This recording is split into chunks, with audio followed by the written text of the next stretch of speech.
down to this, folks. One game to change it all. That's right. Chelsea in the driver's seat. Real Betis in the driver's seat. But can they get over the line? We're going to take a little look next.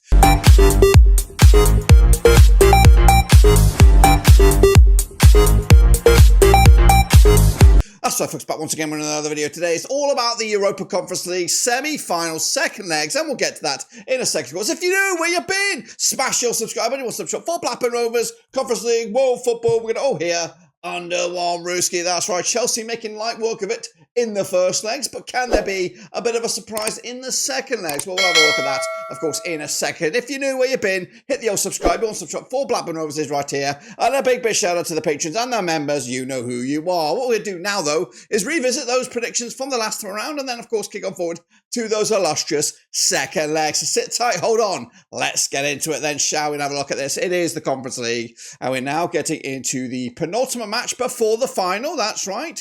And before all that, we're going to recap how I got on in the old semi-finals there. So here we go. They're on the screen right about now. Kick it off with my picks. The first one, Real Betis against Fiorentina over in Spain. I went with a 1-1 draw on that one, but I got close to the money. Ended up being a 2-1 win for Real Betis. That's right. To give themselves an upper hand, they were 2-0 up front. Fiorentina pulling one back. Maybe, just maybe, there's a little bit of fight left in the tank for the Italianos. Meanwhile, it was one-way traffic in the other game. Over in Sweden, Djurgårdens eventually got on the score sheet, but 4-1 win, final score.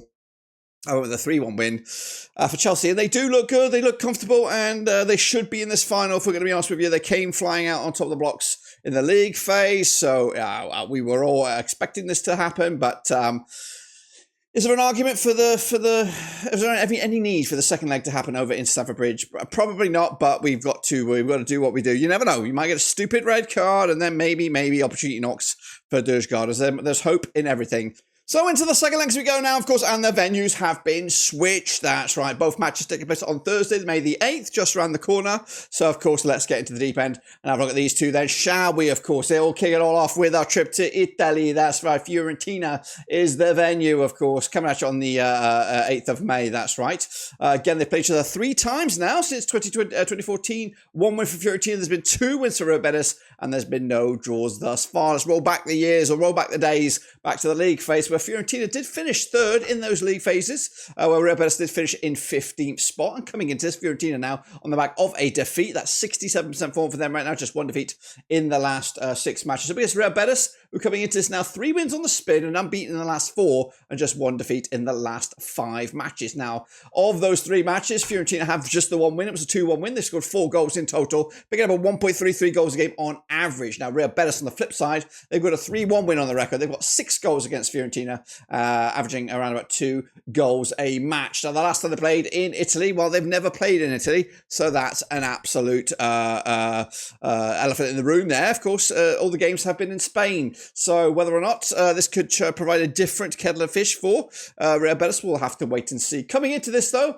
Real Betis will be taking on Roma this weekend. They're expected to lose that game, so again, not the best preparation heading into this second final. As for Real Betis, they have got a winnable tie. They're taking on Espanyol over in La Liga, and they, of course, according to the bookies makers odds, they're expected to win that game as well. The bookies odds for this one, and this one alone, for the 90 minutes, actually favours Fiorentina. The bookies are backing them, and if we want to have a quick sneaky peek look at the bookies odds to lift the trophy, Fiorentina are 3rd favourites, with Real Betis now in 2nd spot. So what do I think of what happened on this one? Of course, it was a good game. Betis, of course, outright blitzed in front 2-0 early doors, but Fiorentina got back into it, and there's talent on their things. And, of course, playing back in Italy, 1 game margin, it could go anyway. I'm going to go with a 2-0 win on the night, guys, which, if you are swift with your mathematics, you might know what goes on in the next round of games, or the aggregate scoreline, should we say. I'll tell you all about, of course, what that calculates to in just a second. Let's take a look then at the next game. It's at Stamford Bridge. It's Chelsea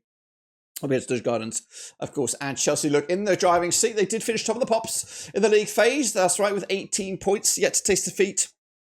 Well, they did suffer a defeat, I think, against Białystok or the Polish outfit in the last round. But Djurgårdens ain't no slouches, guys. They did finish 5th in the league with 13 points. And again, they're coming into having played to Chelsea just the 1 time. That was a reverse fixture.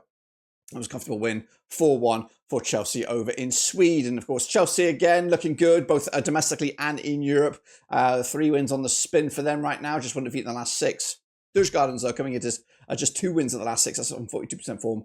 As for their matches coming up, they're taking on Djurgårdens. Djurgårdens are taking on AIK of Sweden. In Sweden, Djurgårdens are home, but they're still expected to lose that game. Chelsea got a bit of mouth-watering clash up against the recently crowned Premier League champions. That is Liverpool, of course. And they're expected to win that game. And, of course, with the bookies odds for this game, they're also expected to win this game in 90 minutes, of course. And, again, with the other odds going floating around, Chelsea are still red-hot favourites to lift the trophy at the end of this campaign. What do I think will happen in this match? In this match alone, I'm going to go with a 3-0 win for Chelsea. Now, again, get your calculators out, get your Rubik's Cubes out and all that kind of jazz, and let's now work out the aggregate scorelines for both these scores heading into a final. So I've got a 2-0 win for Fiorentina against Betis. Calculate that with the first leg, and you have a 3-2 win for Fiorentina. Who'd have thought that, bad boy? Meanwhile, they'll make it through to a final. I think it's actually back-to-back years Conference League final for Fiorentina. They've been making a bit of a habit of this. They'll be taking on Chelsea, of course, with an aggregate of 7-1 scoreline, and they will join them in the final towards the back end of May. That's my thoughts on it. Of course, let me know your thoughts and opinions about that. And of course, the final itself. Who do you think is going to go the distance? Make sure you smash your subscribe, guys. We've got content. We've got the prediction final coming up. We also look to have a FM24 simulation on this actual final that will take place, whether it is Fiorentina against Chelsea. That's, of course, we're going to have to wait and see. But I will do a simulation, 100 times simulation, to see what the computer thinks, see what the Super League computer bad boy thinks about it. Let me know your thoughts and opinions down below. We look forward to seeing you and that. Until then, I'm out of here.